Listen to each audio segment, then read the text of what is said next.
Hello guys! Ngayon ay Sabado, weekend. So walang applyan ngayon dito. Hindi ako makakapag-apply online kasi wala pong opisina tuwing Sabado at saka Linggo. Kaya tambay muna kami ngayon ni Sky. Ayan, kung makikita nyo, inuubo si Sky, may sakit siya. Actually, nauna siyang nagkaubo sa amin.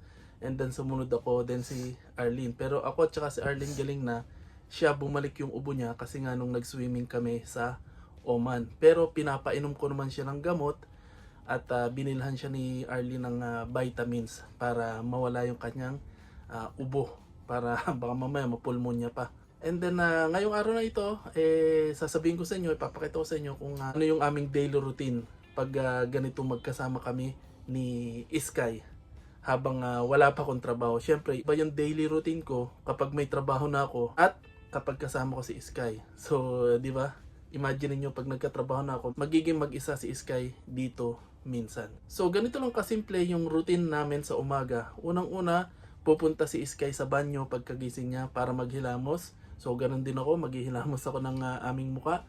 Then, pagkahilamos namin ng muka, magluluto na ako ng pagkain para kay Sky o sa aming dalawa. Siyempre, kailangan munang kumain ni Sky bago siya uminom ng gamot. So, pagkakain namin, ang susunod namin gagawin is manonood na kami ng YouTube. Kung ano man yung panoorin namin, may pinapanood siya, sasabihin muna niya kung pwede siyang manood ng laptop. Tapos, pagbibigyan ko naman siya. Pero actually, bawal sa kanya yun. Sinabihan naman namin siya na bawal muna siyang mag-cellphone o maglaro sa cellphone o sa laptop. Pero pinagbibigyan ko naman ng ilang minuto. Sky, anong rule natin? Kung sinabi niya papang stop, stop.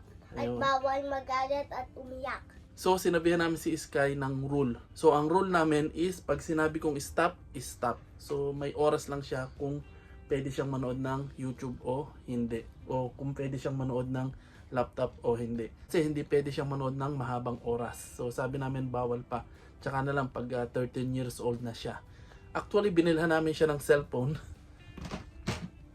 So, ito yung cellphone na binili ko para kay Sky.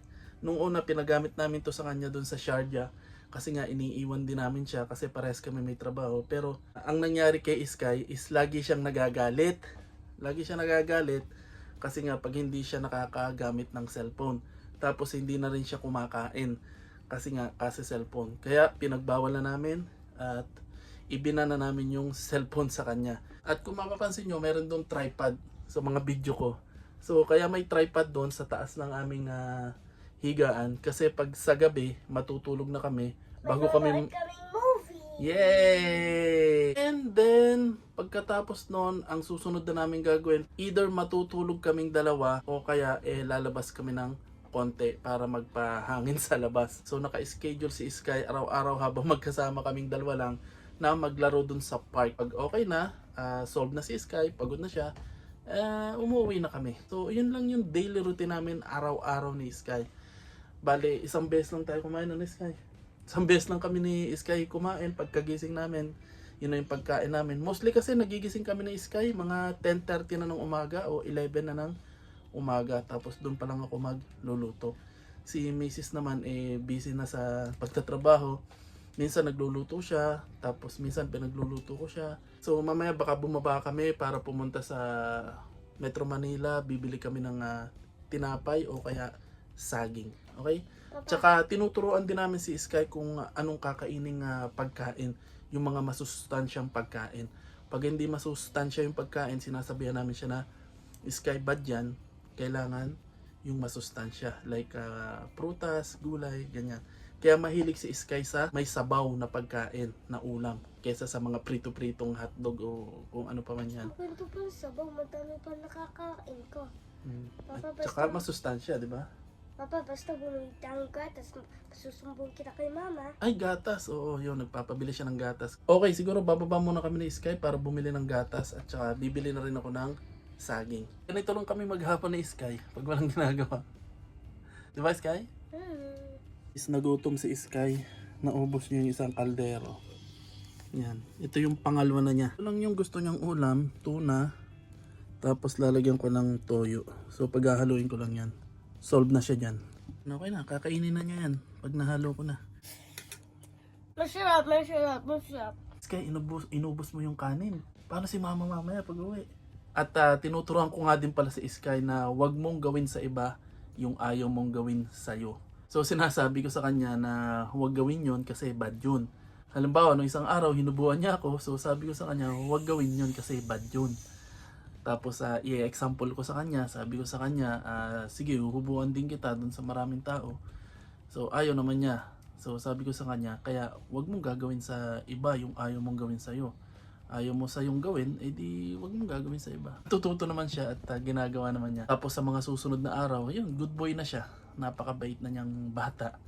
Lagi niyang sinusunod yung magulang niya. Guys, Sky, good boy ka na, no? Smile! Okay, mamaya bababa kami kasi bibili kami ng tubig. Wala na rin kaming tubig. And then tinapay. Tapos saging. Okay? Huy! Tama na! Okay, palabas na kami ni Sky, bababa na kami. Tatapon muna ako ng basura. So dito lang yung basura. Tapon mo dyan. Bye-bye. Let's go. Tapos hintayin natin ang elevator. Okay, bibili lang kami ng tinapay at saka saging dito sa Metro Manila.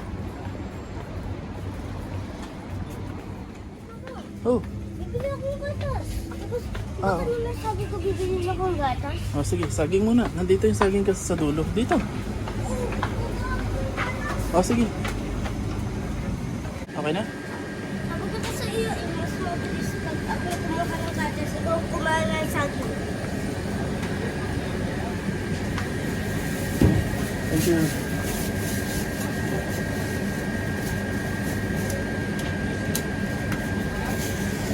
Okay guys, pauwi na kami. Nakabili na kami ng tinapay, gatas at saka saging. Okay guys, nakabalik na kami ni Sky. So ito na yung pinamili namin. Ano lang naman to? Yung tinapay kasi gawa nung aming palaman gusto ni Sky yung Nutella. Tapos itong saging, napakahalaga kasi masustansya Sky, di ba? Tsaka gatas para kay Sky. Welcome to home! Okay, may nakalimutan pa rin kami ni Sky. Hindi pinaalala ni Sky. Tubig. Tubig. Mamaya di ba mainit pa? Wala na nga pala kaming tubig. Iisa na yung tubig namin.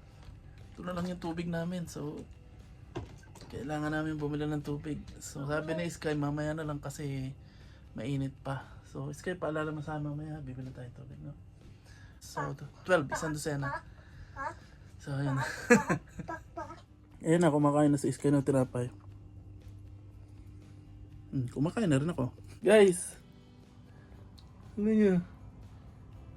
Tingnan nga, Sky! Ano yan? Yung Ngipin. Tingnan nga ng ngipin mo. Guys, natanggal yung ngipin ni Sky. Nabunot na. Napagkayaman ko ginaganito ko. Tapos bigla nabunot. Oo. Lagyan mo na nga ng tissue. Sabi Tingnan mo mo, doon sa salamin. Umuuga na ba? Papa, di ba sabi mo pag pinabayaan ko, pag tinanggal mo, hindi yung Kusang matatanggal, oo. Okay na, dandahan. Huwag mong masyadong sundutin. Dandahan lang. Okay na?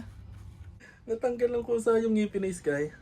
Actually, unti-unti nang natatanggal yung mga unang ngipin ni Sky. So, yung mga sumusunod, permanent tip na niya. Yung mga, yung mga permanent. Katulad nito, guys. Ito, Yan, permanent na yun. So sabi ko sa kanya, lagi niyang aalagaan yung ngipin niya. Lagi siya magtututbrush. Kasi pag sumakit yung ngipin, masakit lahat ng katawan. Ulo, katawan, parang nilalagnat lahat-lahat na. Kasi nung bata pa ako, sabi ko sa kanya, Sky, nung bata ako, sumakit yung ngipin ko. Lahat ng katawan ko masakit, pati ulo ko, hindi ako makausap, tapos nakasubsob ako sa higaan. Kaya nung pinatanggal ko yung masakit yung ngipin, simula nun, hindi ko na pinabayaan ang ngipin ko. Araw-araw na ako nagtututbrush, hindi ko hinahayaang maging madumi. Kaya yun, sinusunod ngayon ni Sky. Kasi sabi ko sa kanya, napakasakit ng may masakit ng ngipin. As in, sumakit na lahat, wag lang sakit ng ngipin. Pero ngayon, inaalagaan na niya yung ngipin niya kasi nga, ayaw niya ng masakit ng ngipin. Di ba Sky, sumasakit minsan ng ngipin mo? Di ba sabi ko sa'yo, alagaan mo na yung ngipin mo kasi si Papa, di ba? Yung sumasakit ang ngipin, ano? Hmm. So, okay na. Natulog nga pala kami ni Sky. Hindi nyo makikita kasi naka front facing camera nung kinunan ko yung video. Kaya black po yan. Naka-off yung ilaw. Tapos noon, naligo kami ni Sky. It's ligo time! Pagkaligo namin, pumunta na kami sa baba. Bumalik kami ng tubig. Bumalik kami kagad ng 1 dosenang tubig sa baba. Diyan lang sa baba ng aming bahay. And then after that, pumunta naman kami sa playground para maglaro si Sky. So naglaro siya ng ilang oras doon. Dumating si Mama. Pagkatapos noon, tulugan na. Oops, nagawa muna sila ng Lego kasi may tinatapos silang Lego ni Mama. Okay guys, nandito na kami sa bahay at kompleto na ang pamilya. Pinagluto ko ng pansit canton yung mag-ina ko. Ito sila. Gutom na gutom si Sky. Sky, yummy? So paano guys, hanggang dito na lang yung aming video. Huwag niyo pong kalimutang mag-like and subscribe sa aming channel. At siguro kung aabot kami ng 100,000 na subscriber ay uuwi na ako ng Pilipinas. Wala nang dahilan para magpatuloy pa ako dito sa abroad. So 100,000 guys, uuwi na ako sa Pilipinas. 100,000 subscriber. Tapos siguro ayan, gagawa na lang tayo ng mga video sa YouTube and then syempre magbi-business na lang sa Pilipinas. So kung magkakatrabaho ko ngayon, babayaran ko lang muna yung mga utang ko sa mga kaibigan ko at saka sa mga tiyuhin ko, sa mga pinsan ko.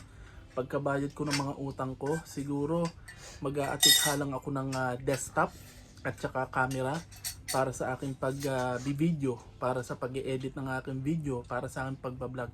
So mabili ko lang yon, desktop at saka camera, tapos maka 100,000 subscriber ako. Uuwi na talaga ako sa Pilipinas o uuwi na lang ako sa Pilipinas. Yun ang target ko ngayon pag nagkatrabaho ako. At syempre gusto kong matutong mag-drive kasi panghabang buhay na skill yun. At mapapakinabangan ko yun habang buhay. Kasi pahirap na rin ang pahirap pang sitwasyon dito. Unang-una sa pag-apply ng trabaho, yung mga bilihin sobrang tataas na rin. And then yung mga kumpanya kung mag-offer ng sahod, napakabababahan na. Kasi nga siguro isa sa mga dahilan yung kompetisyon ng mga walang trabaho at yung mga nationality. Kasi may mga nationality dito na kahit napakabababa ng sahod, pinapatulan na nila magkatrabaho lang o magka-visa lang. Anyway, see you na lang sa susunod na video. Bye! Bye-bye na! Bye! Hi.